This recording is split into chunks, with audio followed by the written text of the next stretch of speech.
జంతువులు అంటే చాలా ఇష్టం అంట. ఏంటి ఇప్పుడు అసలు నీకు ఎందుకు ఇవన్నీ ఎందుకలా కొడదంతే.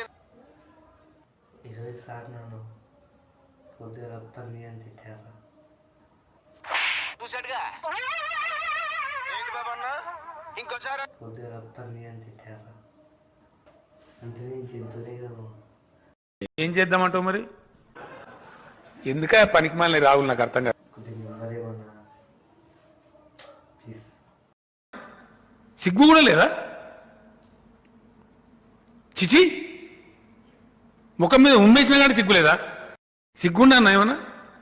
సిగ్గు కూడా లేదా? నిజంగా చెప్తున్నానండి, ప్రపంచం అంతా దొంగ నా కొడుకుని ఎవరిని నమ్మడానికి. ఏమిరా బాలరాజు, ఏమిరా ఉపయోగం దేశానికి నీ వల్ల? ఏదన్నా పని చేసుకోరా.